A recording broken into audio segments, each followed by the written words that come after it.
Hello दोस्तों, अगर dictations पसंद आएँ तो लाइक, शेयर और सब्सक्राइब ज़रूर कर दीजिएगा। अगर आप इस चैनल पे नए हैं तो लाल रंग का सब्सक्राइब बटन है, बेल के साथ दबा दीजिएगा ताकि आपको आने वाली डिक्टेशंस टाइम टू टाइम समय पे मिल सकें। Thank you.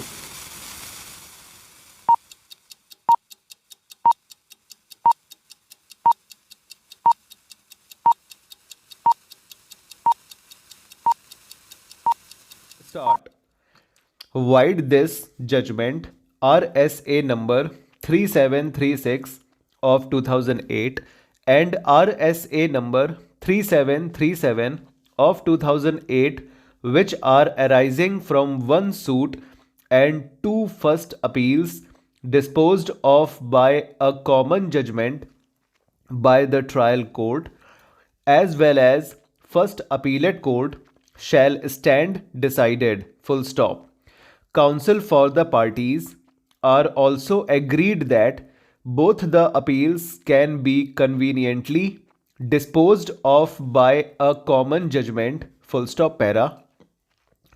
Plaintiff appellant is in the regular second appeal against the judgment passed by the first appellate court, reversing the judgment of the trial court. Full stop. Para. Dispute in the present case is with regard to the estate of Sarupa, who died in April 1999. Full stop.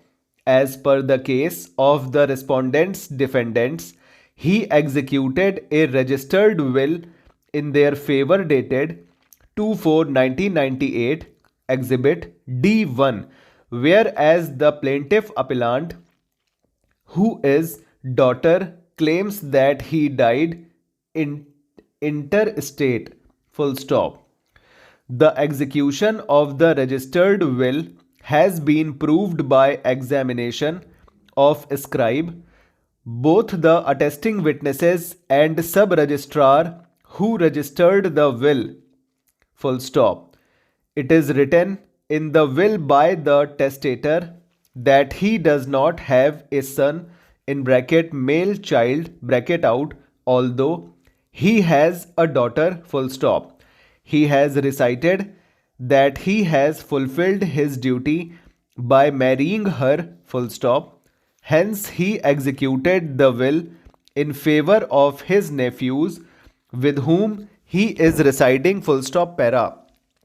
Learned trial court held that the will is proved, but it is surrounded by suspicious circumstances. Full stop. However, first appellate court has reversed the finding of the trial court with regard to suspicious circumstances. Full stop. Para. This court has heard learned counsel for the parties at length and with their able assistance gone through the judgments passed by the courts below and the record. Full stop. Para. Learned counsel for the appellant has submitted that the execution of the will has not been proved, as the witnesses have not stated that the testator had signed in their presence or they had attested the will as attesting witnesses. Full stop. Para. In this respect, one would like to refer to the statement of Suresh Kumar, the scribe, who has stated that the will was read over to the testator as well as to both the attesting witnesses who had thumb marked the will after admitting correctness thereof. Full stop. Still further, attesting witness Atma Ram had appeared in chief. He has stated that Sarupa had executed a will which he had also thumb marked it. Full stop. He has stated that writing took place and with regard to the property. Full stop. When cross-examined, he has stated that Sarupa had thumb marked the will in his presence. Full stop. Second attesting witness has been examined, namely Zile Singh, who has also stated that the will was read over and explained to the parties, and they appeared before the sub-registrar, who asked, and Sarupa, the testator, admitted that he is wanting to execute a will in favor of his nephews, full stop. He has further denied the suggestion that he is not a witness to the will or the photograph of the executor, full stop, over. तो friends ये 90 plus की speed में हो चुका है dictation. बीच में एक जगह थोड़ा किताब मुड़ी हुई थी तो राइटिंग टुक प्लेस, एंड बोल दिया एक्स्ट्रा. ठीक, तो चलिए इसमें ज़िले सिंह आए हुए हैं, तो ज़िले through the line J upward L और पेन की वॉवल सेकंड प्लेस में ज़िले सिंह. ठीक है, ज़िले हो जाएगा. और इसमें क्या है, और इसमें कोई नाम सरूपा नाम आया ना.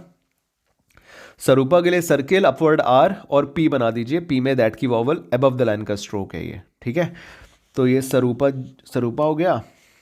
और कुछ है,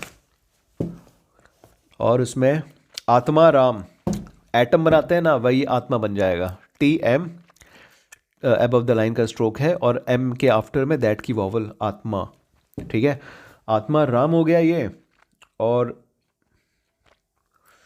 कुछ दिख नहीं रहा है. चलिए, तो ये था डिक्टेशन आपके लिए 90 की स्पीड में Punjab and Haryana high court के लिए. ठीक है, अच्छे से लिखिएगा, जम के लिखिए. रिजल्ट की चिंता छोड़ दीजिए, क्या सीपीटी में होने वाला है क्या नहीं होने वाला है उससे कोई फ़र्क नहीं पड़ना चाहिए आपको बिल्कुल भी.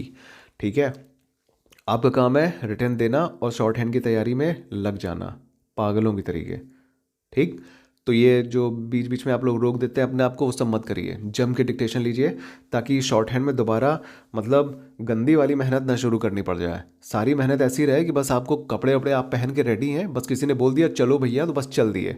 ऐसी तैयारी होनी चाहिए शॉर्ट हैंड में. ठीक है, और जो कुछ कमेंट्स हैं कि नाम नहीं लिख पाते हैं, देखिए नाम नहीं लिख पाने का एक कारण ये है कि जब भी मैटर में कोई नाम आता है ना तो आप लोग उसको स्किप कर देते हो. कई लोग हैं वो नाम में ज़्यादा दिमाग खोपड़ी नहीं देते हैं. उनको लगता ये है कि नाम 2 ही 3 तो आते हैं, अगर 2-3 मिस्टेक ज़्यादा हो जाएगी तो क्या दिक्कत है. तो भैया पहली चीज़ तो हम तुमको बता दें कि मिस्टेक अगर ये 2-2 3-3 नाम की छोड़ के बैठोगे तो वो बढ़ बढ़ के ज़्यादा हो जाएगी. अल्टीमेटली आप 1-2 मिस्टेक से भी अगर ऊपर आ गए तो बाहर हो जाओगे कंपटीशन से. ठीक है, तो जो भी मैटर आप डेली करो उसमें जितने भी वर्ड आ रहे हैं उनको 2-2 लाइन प्रैक्टिस कर लो.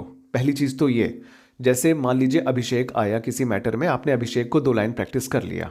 ठीक, अब फ्यूचर में 2-3 दिन 10 दिन 20 दिन बाद फिर से अभिषेक अगर आता है, आप नहीं लिख पाते हैं, फिर दोबारा अभिषेक को 2 लाइन प्रैक्टिस कर लीजिए. ठीक है, यही चीज़ आपको रिपीट करनी है हमेशा, जिस भी नाम को आपने जितनी बार भी बनाया हो. लेकिन अनसीन डिक्टेशन में अगर वो छूट रहा है तो उसको 2 लाइन हर बार, जितनी बार भी छूट रहा है उस दिन 2-2 बार उसको बना लीजिए. ठीक है, तो इस तरीके से 1 बार 2 बार 3 बार, चौथी बार आपसे वो नहीं मिस होगा. ये होता है रूल नाम का. ठीक है, वैसे तो ये हर आउटलाइन का रूल है, लेकिन नाम के लिए हम आपको एक्स्ट्रा बता रहे हैं. ओके, अब चलिए, जिन्होंने थैंक यू कहा उनके लिए उनको वेलकम है. एनसीएलटी का मैटर, हाँ ठीक है हम डाल रहे हैं. हाँ, हमने भी नोटिस किया है कि एनसीएलटी का मैटर मिलते बहुत कम है, तो हम डाल देंगे. थोड़ा लेट हो गया आज, इसलिए एक ही मैटर सुबह से पड़ा है, थोड़ा काम बिल्कुल टाइम बिल्कुल नहीं मिल पाया इस वजह से. ठीक है, लेकिन हम पूरी कोशिश करेंगे कि एनसीएलटी का 7-8 तारीख को जो मुंबई का एग्ज़ाम है उसके लिए आप लोग को मैटर मिल जाए. और थैंक यू सो मच. और 120 का डालेंगे, बिल्कुल डालेंगे. अभी एक्चुअली एग्ज़ाम जो लगा हुआ है उसका हम थोड़ा डाल रहे हैं एनसीएलटी और आरएसएम एसएसबी का. ठीक है, और एपीएस का लोग डाल हम रहे हैं, डाल देंगे, कोई दिक्कत नहीं है. थोड़ा सा कुछ दिनों में अगर हम कंटिन्यू करेंगे तो प्लीज़ बुरा मत मानिएगा. ठीक है, और एग्ज़ाम में कॉमा, चलिए ठीक है हम कॉमा वगैरह सब बोल देंगे. आरएसएम एसएसबी में बोला जाता है ना कॉमा, फुल स्टॉप वगैरह हम बोल देंगे. ठीक है, और थैंक यू सो मच कि आप लोग अप्रिशिएट करते हो. और जो सीनियर स्केल की जो वैकेंसी आई हुई है ना हाई कोर्ट की, स्टेनो टाइपिस्ट और सीनियर स्केल स्टेनो की, उनकी पोस्टिंग कहाँ, उनकी पोस्टिंग जनरली चंडीगढ़ में ही होगी. चंडीगढ़ की वैकेंसी है ना, हाई कोर्ट की वैकेंसी है, हाई कोर्ट में ही पोस्टिंग होगी. ठीक है, और लीगल वर्ड्स पे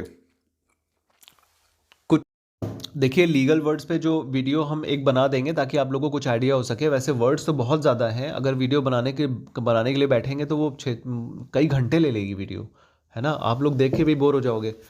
तो कुछ हम आइडिया देने के लिए आपको बनाने की कोशिश करेंगे कि आपको वीडियोस उसकी लीगल वर्ड्स की दे दें, तो पार्टीशन में हम दे दिया करेंगे, ठीक है। तो थोड़ा सा उसके लिए हमें कुछ टाइम मैनेजमेंट करना पड़ेगा। और ये है कि ट्रांसक्रिप्शन कैसे लीगल मैटर की जाती है। देखिए, ट्रांसक्रिप्शन लीगल मैटर की जो की जाती है ना, वो चलिए इसके लिए भी अलग से एक वीडियो बना देंगे, ठीक है। पंक्चुएशंस वगैरह, कैपिटल लेटर्स कैसे होते हैं, क्योंकि थोड़ा कन्फ्यूजन है आप सब लोगों को, इसकी भी हम एक वीडियो बना देंगे। ये 2 क्वेश्चंस हैं, ठीक है। और जो स्पीड कैलकुलेट करनी है, हाँ 0.75, ये 0.75 क्या है? ये वो फॉरवर्ड वाला सिस्टम है क्या यूट्यूब में जो चलाते हैं वीडियो को फास्ट फॉरवर्ड करने के लिए? अगर वो है ये 0.75, तो प्लीज़ उससे मत लिया करिए, क्योंकि वो एक तरीके की टेक्निकल लैंग्वेज है, मशीन वाली लैंग्वेज। आप उसको लोगे तो आप की स्पीड थोड़ा ख़राब हो सकती है ना, मतलब आउटलाइन आपकी थोड़ा डिसबैलेंस बनेगी। कहने को कई लोग वैसे ले लेते हैं, लेकिन हमारे अकॉर्डिंग उसको नहीं लेना चाहिए। आप लोग एकदम नॉर्मल जो स्पीड में मैनुअल जो बंदा कोई बोलता है ना, जैसे हम बोलते हैं, कोई और यूट्यूबर बोलता है, या किसी और से आपको डिक्टेशन मिलती है, आप वो कर लो।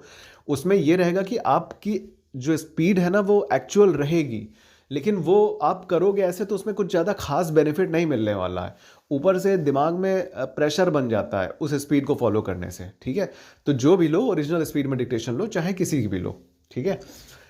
और क्या कहते हैं, तो यही था। और सीपीटी का रिजल्ट जो है, देखिए जनवरी तक में आ सकता है, ऐसा कुछ मतलब उड़ती उड़ती खबर है, ठीक है। लेकिन अभी कंफर्म नहीं बता सकते हैं, ठीक। लेकिन अब रिजल्ट की चिंता बिल्कुल मत करिए, अब शॉर्ट हैंड की चिंता करिए। व्यूज़ बहुत कम आ रहे हैं, इससे पता चलता है कि कितना पढ़ रहे हैं आप, ठीक है ना। तो अपने शॉर्ट हैंड को दोबारा लेके आइए। छोड़ छाड़ बैठ गए हैं सब लोग। और त्रिपाठी जी को बहुत बहुत शुक्रिया, आपका कमेंट बड़ा दमदार रहता है। आपको अच्छा लगा, बहुत बहुत बहुत बहुत धन्यवाद। और क्या कहते हैं कि अपडेट आपको हम देते रहेंगे। ये 2 क्वेश्चंस की जो वीडियो है इनको हम जल्दी से जल्दी बनाने की कोशिश करेंगे। और एनसीएलटी का मैटर्स भी हम अपलोड करेंगे, क्योंकि एनसीएलटी और आरएम एसएम एसएसबी इसके एग्जाम्स लगे हुए हैं, है ना। 11, 12, 13 को आरएसएम एसएसबी है, और एनसीएलटी का एग्ज़ाम 7, 8 तारीख को है। इसकी डिटेल में एनसीएलटी के बारे में नॉलेज हम आपको कुछ दे देंगे किसी वीडियो में। बस अभी इतना जान लीजिए, इसका फॉर्म अभी नहीं निकला है। फॉर्म आएगा तो हम अपडेट फॉर्म के लिए भी कर देंगे। और इसका सिर्फ अभी एग्ज़ाम निकला है एनसीएलटी का, मुंबई का, ठीक है। तो उसके लिए हम डाल देंगे। थैंक यू सो मच, मिलते हैं अगली डिक्टेशन में। Thank you.